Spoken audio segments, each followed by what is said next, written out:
Welcome back to the seventh session of RBGG 2021. Before moving to the technical session, please spare a few minutes. Today is May 12th, observed worldwide as Women in Mathematics Day. May 12th is the birthday of late Mariam Mirzakhani, the only woman who bagged the prestigious Fields Medal in 2014. She was diagnosed with breast cancer in 2013 and died on 14th July 2017 at the age of 40. During ICF 2018, it was proposed by the Iranian Mathematical Society and approved by IMU to observe May 12th as Women in Mathematics Day. I was lucky enough to witness this function at Rio de Janeiro, Brazil in 2018. But I have never got a chance to meet her in person. Here we have with us Professor Ampad Vijayakumar, who was a participant of ICM 2014 and witnessed Mirzakhani receiving the prestigious honor. May I request him to speak a few words about her? Yes, thank you. As Avarna pointed out, I was fortunate enough to witness the award ceremony of Fields Medal in the ICM 2014 held in Seoul, Korea.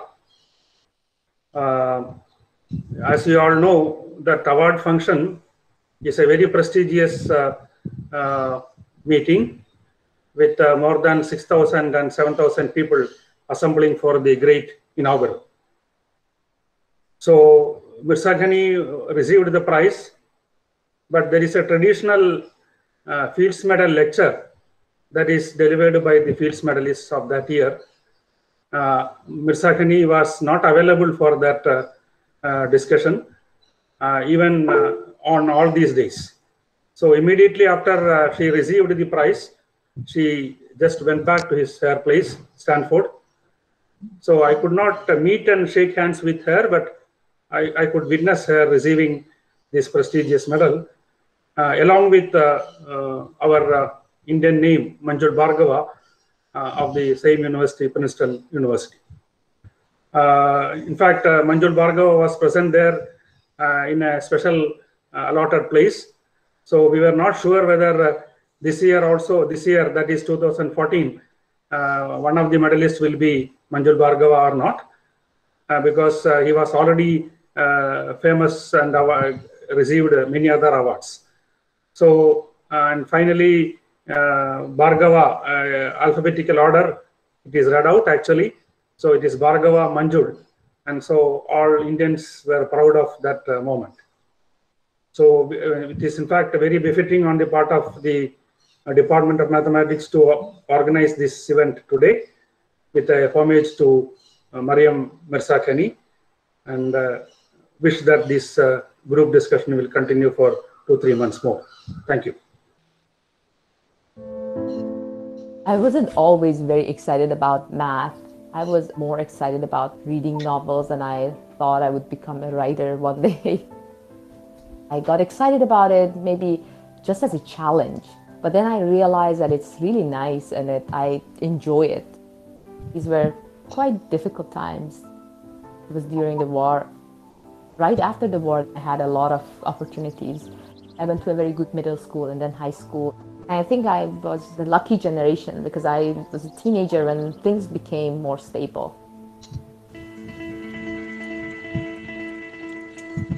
My main interest is understanding structures you can put on a surface. There are different ways of looking at it. Either you have a surface with some additional geometric structures, or this kind of problems are related to understanding the space of such structures. One very famous example is if you have a billiard table and you start from a point and you hit the ball and then hits the boundaries and it moves, say, forever, you want to see the trajectory of the ball. Would it cover all your billiard table? Can you find closed billiard paths? And interestingly enough, this is an open question in general if you don't put any restrictions on the angles of the polygon that you started. There are two types of questions. One is about you have a surface with a geometric structure and you're trying to understand some properties of this geometric structure that you have. The other questions are related to you have a surface and you have a geometric structure and you start deforming this geometric structure, and then you want to see what kind of surfaces you would get. Some of the problems, like you know the properties of a generic surface, a random surface, but it's really hard to say something about a single given geometric structure on the surface. Some of the work that I've done with different collaborators shows that sometimes the surfaces are very similar to the ones of a generic surface. You can ask these questions about hyperbolic surfaces or these flat surfaces or different geometric structures.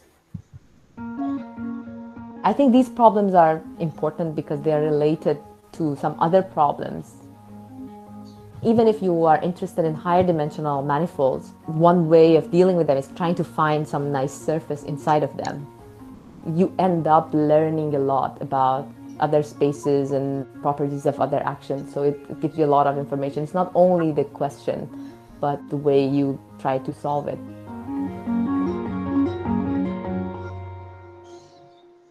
Let us move on to the technical session. Today's speaker is Dr. Ranjit Mehtari. He completed his PhD from IISER Kolkata in 2017 and is currently working as assistant professor at NIT Roorkela. He is a young researcher with 6 publications to his credit. Today, he will be talking on forbidden subgraphs of power graphs. Over to you, Dr. Ranjit Mehtari. So first of all, I would like to thank the organizer for organizing such beautiful event and inviting me to talk in that event. Okay, so today I am going to talk about forbidden subgraphs of power graphs.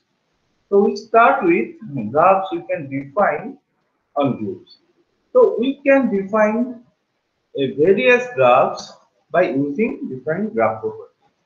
I have made a list of such graphs which includes the commuting graph, generating graph, the power graph, enhanced power graph, non-generating graph, and deep commuting graph.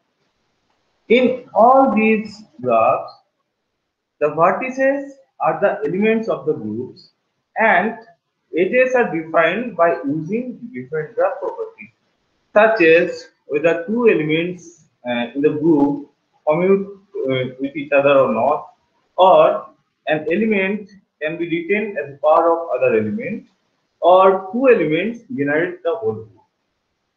Anyway, in this talk, we only focus on power graphs and we stick our presentation only for the finite groups. Alright, now we move to the definition of power graphs. So initially, the power graphs or related power graphs are defined for the semigroup. So in a semigroup, we take the set, we define the related power graph like that. We take the set of vertices as the elements of the semigroup, and we take one arc from U to V if V is a power of 2. Later on, this definition adopted for groups, and finally we have the definition for undirected power graph of a group. For undirected power graph of a group, we take the set of vertices to be the elements of the group V, and for any two distinct elements, we take an edge between them if one of them is a power of another. Okay, so I have taken one example here. So after isomorphism, there are exactly 5 groups of order, and they are the cyclic group C8, C2 cross C2 cross C2, C4 cross C2, the diameter group D4, and Q. Now note here that the power graph of the cyclic group C8 is just the complete graph with 8 vertices, whereas the power graph of C2 cross C2 cross C2 is the star graph A17. And for rest 3 graphs, the power graphs are shown in the figure. So first one is for C4 cross C2, second one for the diagonal group D4, and third one is for the quaternion group D8. Now for these groups of order 8, note one thing that no two power graphs are isomorphic. Now we recall some of the interesting properties of So firstly, the power graph of a finite group G is complete if and only if the group is cyclic of order p to the power m or a prime power, or it is the trivial group. We can calculate the number of edges in a power graph by using the order of the elements. Further, a power graph of a finite group is Eulerian if and only if the group has odd order. Curtin and his co-authors introduced the concept of proper power graph. So that is nothing but the power graph with the identity removed. And then they further discuss the diameter of the proper power graph of the symmetric group Sn. Chattopadhyay et al. They gave bounds for vertex connectivity of power graph for cyclic group Cn. And Peter Cameron showed that if two finite groups have isomorphic power graph, then they have isomorphic related power graph. Now, for this talk, we discuss about the forbidden subgraph of power graphs. So first, we define. Ranjit, sorry. Yeah. In the example that you gave, there was only one case that the power graph is a tree. Yeah, exactly. Yeah. Okay, so do you have any research on those lines? Is it in the literature? Yeah, exactly. So the power graph of a group is tree if and only if it is two generated elementary two group, abelian two group. I see. Or it's a direct product of C group. Okay, thank you. And in all these cases, the graph is the star graph. Oh, I see. No other tree. No other tree. Yeah. Fine. Anyway, in fact, you can see if there is a element whose order is more than 2, in that case, we get complete cliques of that order. Okay. So that cannot be a tree. Fine. All right. Okay. So a graph H is called an induced subgraph of another graph G if vertex set of H is a subset of vertex set of G, and for any two elements UV in V prime, there is an edge UV if and only if UV belongs to later one should be E here. Okay, if and only if UV belongs to E. Okay, and we call a graph G HV if it does not contain any induced subgraph isomorphic. Or in other words, we say the graph G with forbidden subgraph H. There are various graphs which can be defined in terms of forbidden subgraphs. I have taken a few of those. The first among them is the triangle free graph, which does not contain triangle or the complete graph with 3 vertices. The bipartite graph, where the forbidden subgraphs are odd cycles. So odd cycles free graphs are the bipartite graphs. For free graph or the star graph with 4 vertices. The perfect graph, which does not contain any induced cycle of odd cycle of length greater than or equal to 5. The chordal graphs, which does not contain any induced cycle of length more than 4. Co-graphs does not contain path P4. Free graphs, and anyway, we again give the definition of those later on. Okay, so I'll discuss about these graphs. Okay, so we start with the triangle free graph and the bipartite graph. So we take a group, finite group G, and we take a prime, a odd prime P. Now, if P divides order of G, then by Cauchy's theorem, P contains an element of order P, and that means PG contains a complete induced complete subgraph KP. That means the graph, power graph PG contains the triangle. Okay, thus if PG is triangle free or bipartite, then G does not contain any element of order greater than 2. And with that argument, we conclude that for a finite group G, the power graph of G is triangle free and also bipartite if and only if the group G is isomorphic to C2 to the power n. Now we move to flaw-free graph. A graph is called flaw-free if it does not contain an induced subgraph isomorphic to A13 or the star graph with 4 vertices. Now note here that if G is a finite group whose order is divisible by 3 primes, distinct primes, and we take 3 elements A, B, C of corresponding orders, then the vertices E, A, B, and C, they form an induced law in the power graph. That means if power graph is law free, that means the possible orders of G are either prime power or of the form P to the power M, P to the power. And one more thing we can note that the identity element, which is can be written as a power of all other elements. Right? So that means the identity element is connected to all other vertices. So if power graph is law free, then the independence number of PG must be less than 3. And with this argument, we can conclude that for a finite group G, the power graph of G is law free if and only if the graph is cyclic group of prime power or G is isomorphic to C P to the power M cube. A graph is called perfect if it does not contain any odd cycle of length greater than 3, or a graph we say it is perfect if it does not contain C5, C7, C9 and so on.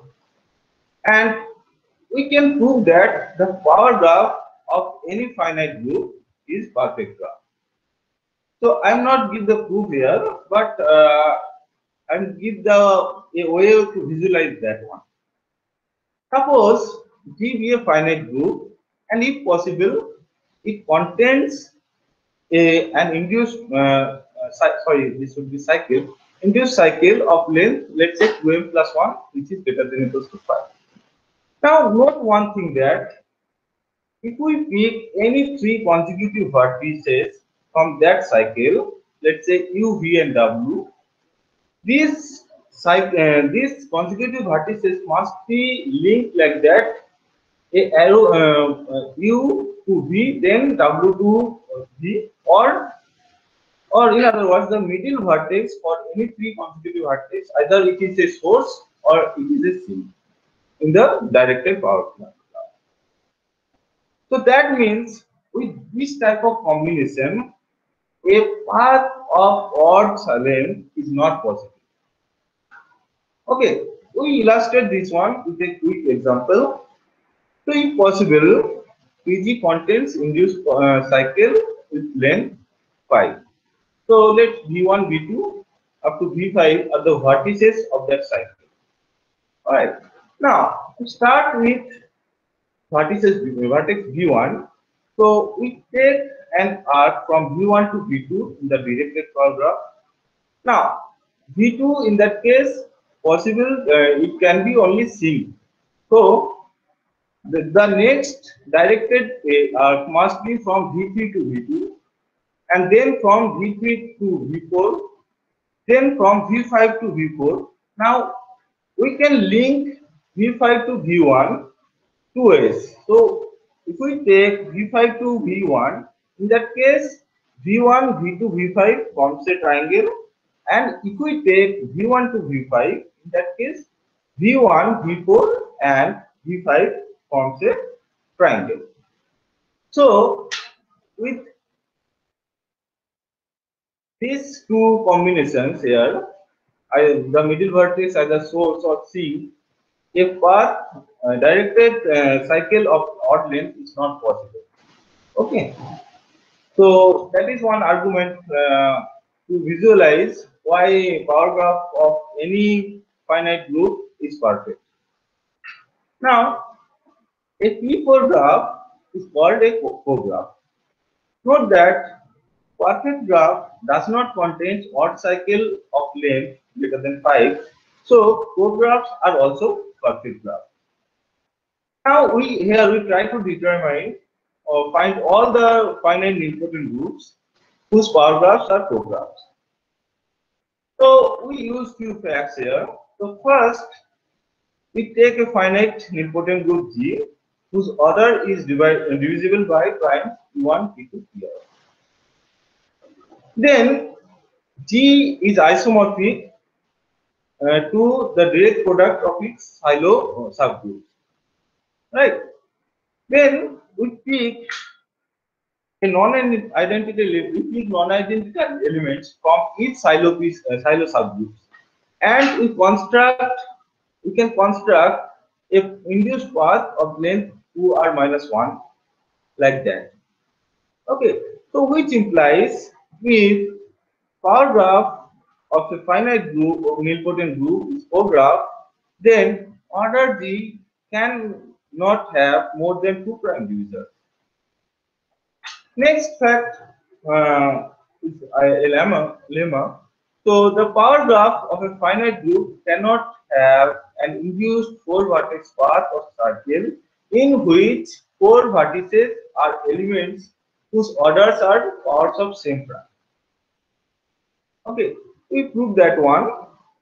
Suppose we have a path A to B to C to D in the power graph, where order of each A, B, C, D are powers of same prime. Then, for any path, induced path, they are connected like that in the directed power graph. Right. So now we consider the first case. So in the first case, B is a source vertex. Right. So that means both A and C are powers of B, and that means all three elements A, B, C are contained in the same cyclic P group generated by B, and that means any cyclic power graph of any cyclic group is a complete graph. So the vertices A, B, C form a triangle. So by applying that argument, we can show that there exists no path of length 4 or no cycle of length 4 with all elements having the order of power of same prime. Okay, now we use these two facts to show that a power graph of a finite nilpotent group is O-graph if and only if order G is a power of prime or G is isomorphic to cyclic group of order P. Alright, so first we take a finite nilpotent group G whose power graph is O-graph. Now using the fact 1, we see that order G can have at most 2 prime divisors. Right, now we take the first case. If order G has exactly 1 prime divisor, then G is a P group, and so order of each element is a prime is a power of P. So using the last lemma, we can say that in that case power graph of G is a co-graph. Next, we consider G has 2 prime divisors, let's say P and Q. Then G is isomorphic to P cross Q, where P is a Sylow P group subgroup and Q Sylow Q subgroup. Now we try to show that first both P and Q cyclic. For that, we assume that P is not cyclic. Then there exist elements A, B in P which are not adjacent in the power graph. And then in that case, we pick a non-identity element from Q, and then A comma E is joined to AC, is joined to EC, is joined to BC, is an induced path in the power graph of PQ. So P, which gives a contradiction, so P is cyclic, and with a similar argument, we can show that Q is also cyclic. Next, we try to show that order of P is P and order of Q is P. If possible, let's say order of P is greater than P, and take an element A whose order is P square in P, and an element B whose order is Q in Q. Then A to E, AE to A to the power PE to A to the power PB to EB is an induced path, the power graph. So, which again gives us a contradiction. Therefore, order of P must be equals to P, and similarly, order of Q must be equals to Q. So, G equals to CP cross CQ, so that is isomorphic to CPQ. Alright, now we discuss about the chordal graphs. A graph is chordal if it contains no induced cycles of length greater than 3. In other words, every cycle on more than 3 vertices, there exists a chord. Chordal graphs are obviously perfect. Now, first we show that the chordal graph of a P group, power graph of a P group is chordal. Now, we already showed that in a group, power graph of a group, no induced path exists with order of each elements are power of same prime. So, which gives PG contains no induced path or no induced cycle of length 4. Now, if PG contains a cycle of length 6 or greater, then by taking any 4 consecutive vertices, we'll get an induced 4 cycle. Therefore, with the same lemma, we conclude that there is no cycle of length greater than 6. Therefore, PG is chordal. Now, we consider G to be a finite nilpotent group. If possible, G has 3 prime divisors, let's say PQR.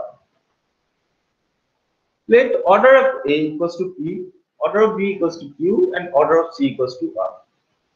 Then we can construct a path, a cycle on 6 vertices like that: A to AB to B to BC to C to CA to A. So that means if PG is chordal, then order G can have at most 2 prime divisors. Now, with few calculation, we can show this one.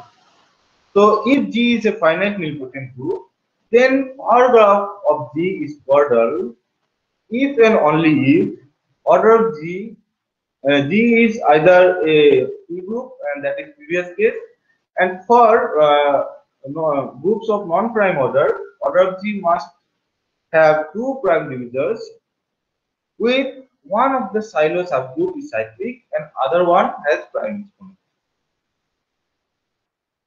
Now we discuss about the split and threshold graphs. A graph is called threshold if it is P4, C4 and 2K2. 2K2 means the complement of C4 here.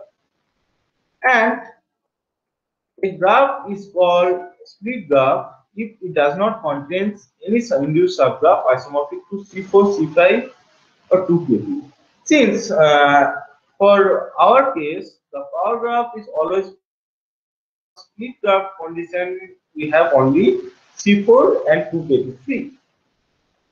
So for both these cases, we have the 2K2 induced subgraph is common feature. So we search for graphs which are 2K2 free. Now we see that the threshold graphs are special case of both cographs and split graphs.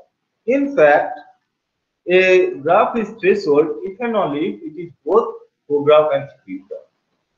Now we search for 2k to 3 graphs. So we consider a finite group G. Let P and Q be two distinct odd prime divisors of order of G. And we pick elements A and B of corresponding orders. So order of A equals to B here and order of B equals to Q here. Then A square and B square forms an induced 2k2 in the power graph. Alright, so with this one, we observe that one. So the possible order of order G are either P to the power alpha or 2 to the power alpha Q to the power beta, where PQ are primes and Q is odd. Now, if order of G equals to P to the power alpha, if P is odd, then G must be cyclic. Because otherwise G must have subgroups which of order P, distinct subgroups, which again give you induced 2k.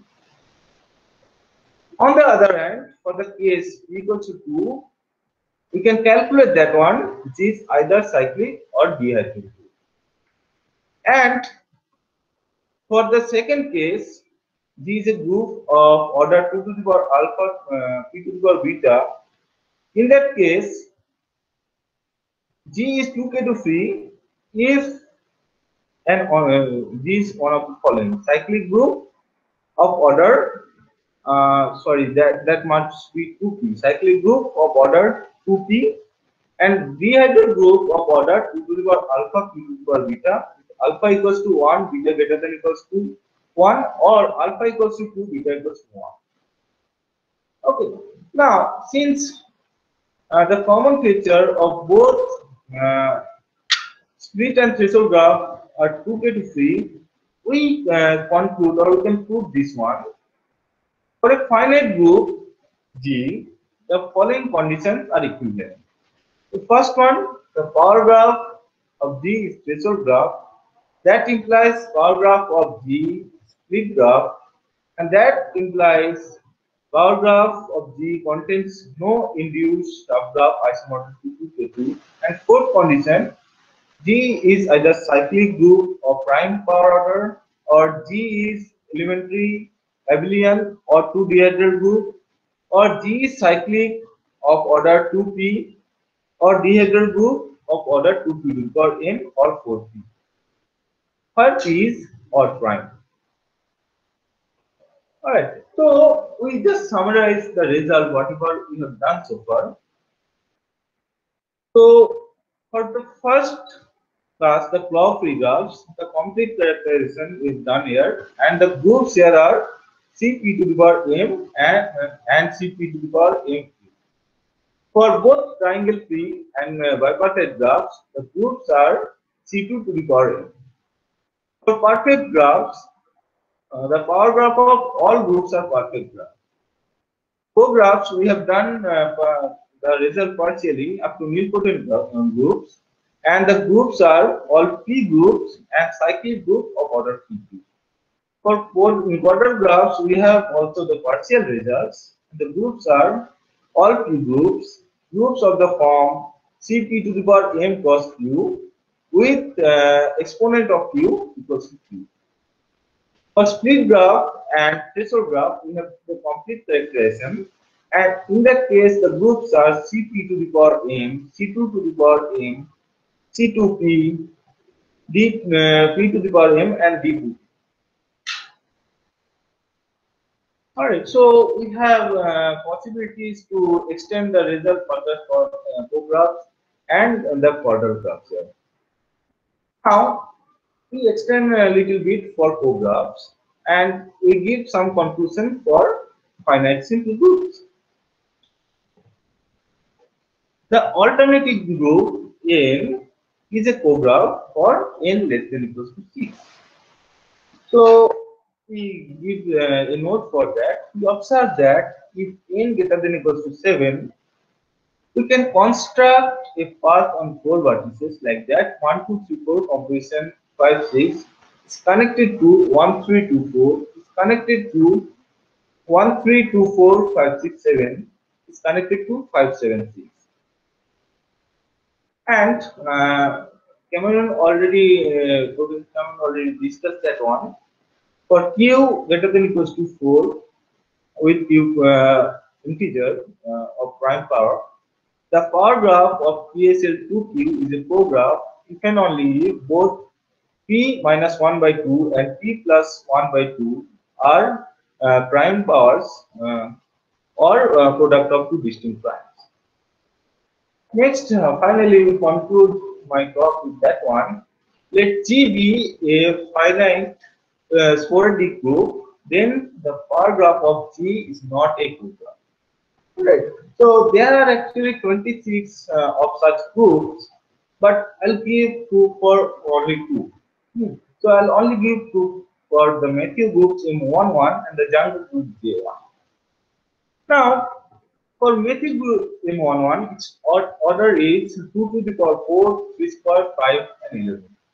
And there exist elements in M11 such that order of A equals to 4, order of B equals to 6, and A and B are related like A square equals to B.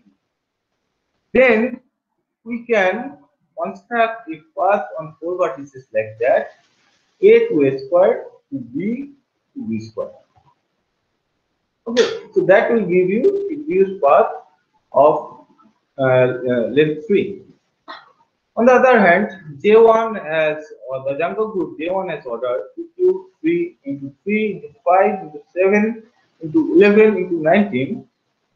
And an argument for that one, the Jungle group has a maximal subgroup isomorphic to D3 plus D prime. D3 is the Dirichlet group generated by AB and given by AQ equals to B square equals to identity and DAB equals to A square, and D5 generated by C and D with C to the power 5 equals to D square equals to E and DCD equals to C to the power 4. And we can construct and path like that. The generator A comma E to A comma C to EC to BC. So that will give a path on 4 vertices. With that one, I'll stop here. Can I make a comment here, please? Yes. So thank you very much, Ranjit, for that nice talk. But you will notice in those last examples that all of the elements that make up these paths of length 3 have order a prime or the product of 2 primes. Yeah. This is something that I was thinking about for quite a while, and I've just succeeded in proving that that must be so. In other words, if the power graph of G is not a cograph, then you can find the path of length 3 consisting of vertices whose orders are either prime or product of 2 primes. So that, I hope, will give us a little bit of a step forward in the problem of classifying all groups whose power graph is a cograph. Yeah. I have 1 or 2 clarifications needed. Yeah. See, perfect graph, you have taken only those classes of graphs which admit a forbidden subgraph characterization. Right, but those graphs also have many other characterization. Yeah. So I will start with, say, perfect graph. You know, according to that strong perfect graph theorem, a graph is perfect if and only if it is odd whole or odd anti-whole free. Okay, Cn, C2n plus 1 or C2n plus 1 complement free. They are the perfect graphs. Yeah. That's the strong perfect graph theorem. Right. So, and you said that I'm just wondering whether that will give us more information about the structure of the group. So this group that you have can produce a odd whole or odd handy whole, or cannot produce a odd whole or odd handy whole in the power graph, which results in the fact that power graph of the power graph of the group is a perfect graph. Yeah. So could you go to the inner structure of the group. Yeah, I understand. Say more light on the proof techniques or the conclusion that you have. Okay, so basically for techniques we have approached this way. But I think that one is also possible. I don't know how right now. I cannot say right now. But that one is also possible. And similarly, if you come to co-graphs, Yeah. the co-graphs you have taken the definition as it is induced P4 free. Okay, yeah. But you know you can construct co-graph from K1 by the process of making true twins and false twins. Yeah, yeah. But Right. So that is a perfect definition of co-graph. So the same question as I asked for perfect graph.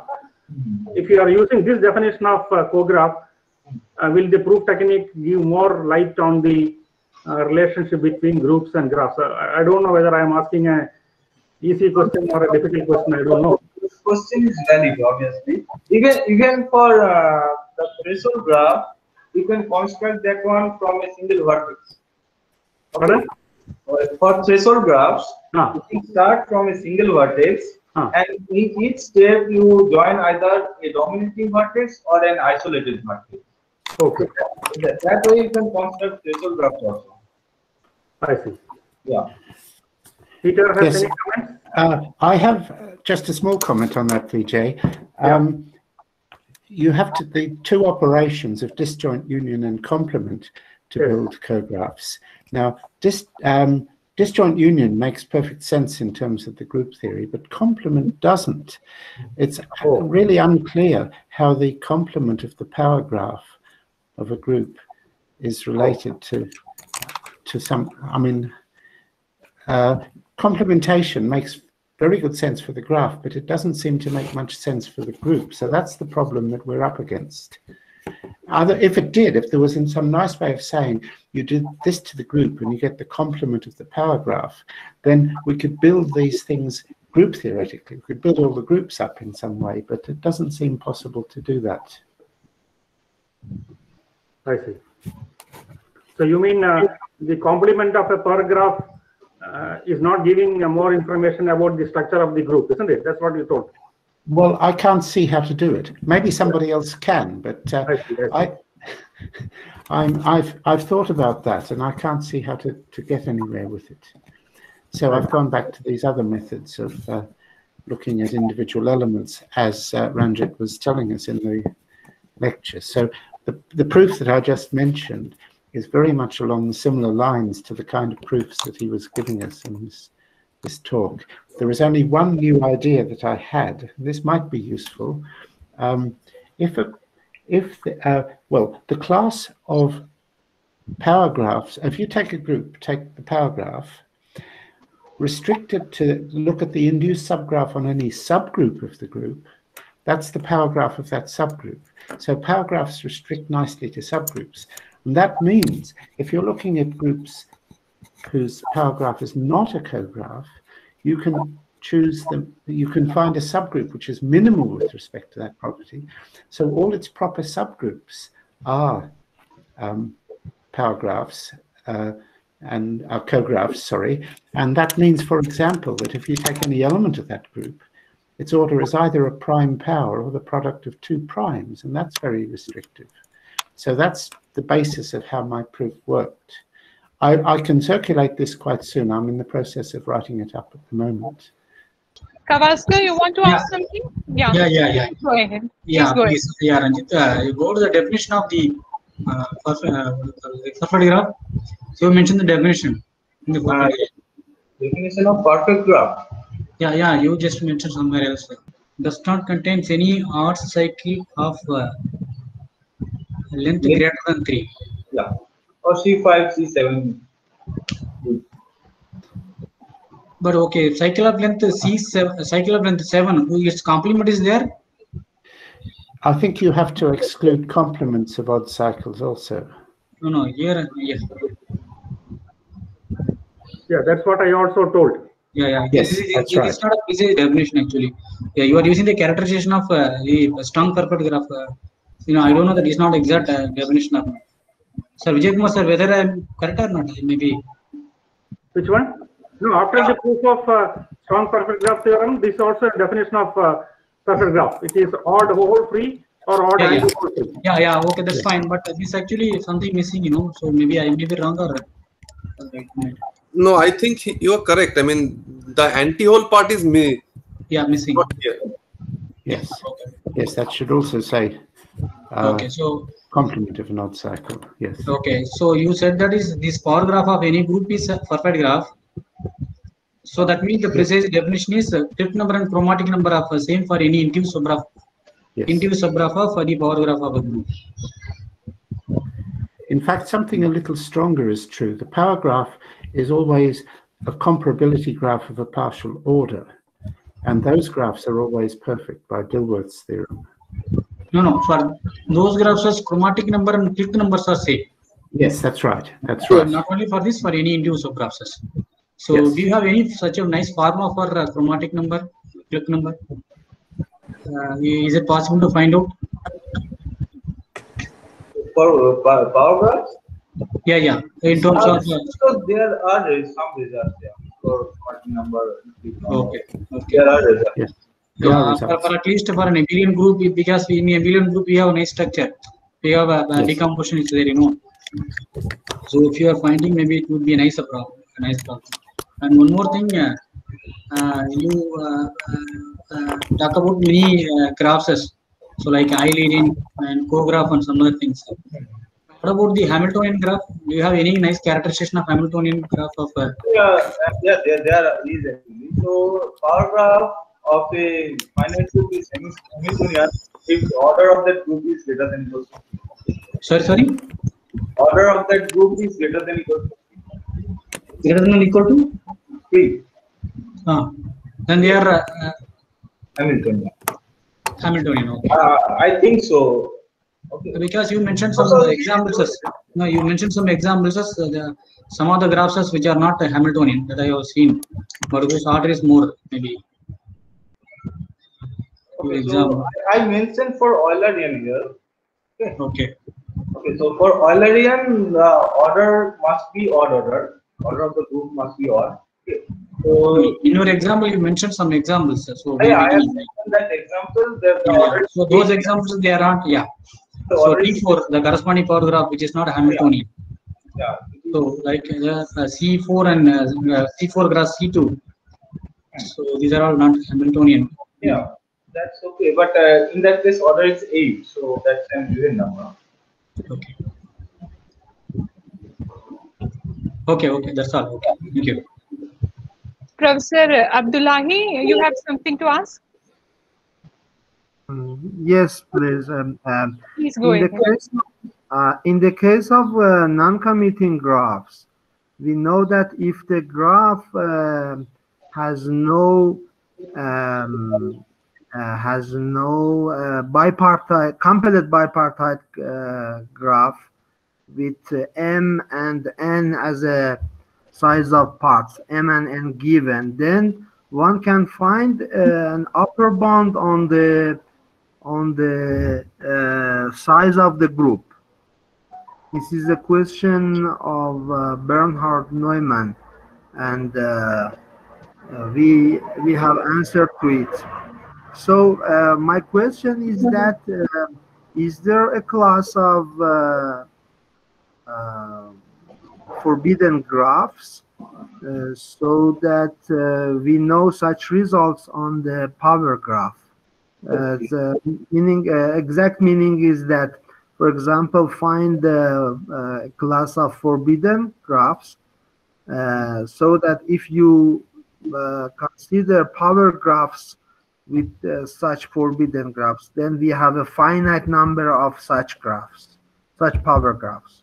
Or even we can say that there is only finite number of groups with such power graphs. So I have mentioned, I think, this list actually, not all. Okay. So there is some characterization. Okay. I think that all these are infinite class. Infinite class, yeah. The groups, there is no bound on the Infinite class. Of course, there may be some obvious kind of classes, but exact answer to your question is not known actually. Okay, so finite families of graphs not known. Okay. Well, one way you can do it is to forbid complete graphs and null graphs of a fixed size, but that's cheating because that's Ramsey's theorem. Now, may I request Smita Davies of SS College for Women Chalakudi to propose the vote of thanks. Smita, please hold for a minute. Yeah, so some of us, especially the organizers, feel that some core members are a bit lazy to ask questions and so on. So one of the Wednesdays of June will be spent for a problem session posted by the participants and possibly answered by participants or senior colleagues. So this is especially for young participants who are wanting for some research problems. So please prepare some questions or doubts that can be discussed. So we will spend 1 week in June, most probably 4th week of June, for such problems in graphs and groups and related topics. Okay, so over to Smita. Thank you, sir. It's my pleasure and privilege to Dr. Rinki Mehta for enlightening on forbidden graphs of power graphs. He has given a good outlook towards the subject with all possible detailings and a nice table of what has done so far and what is to be done. On behalf of all the participants and the organizing team of RBGG 2021, I thank Dr. Ranjit for such a great session. Thank you, sir. So here we come to the end of day 7. The next session will be on May 19th. Hiranya Kishore Day of IIT Mumbai will be delivering an invited talk on the connectivity of enhanced power graphs of finite groups. So thank you everyone for joining. See you on 19th.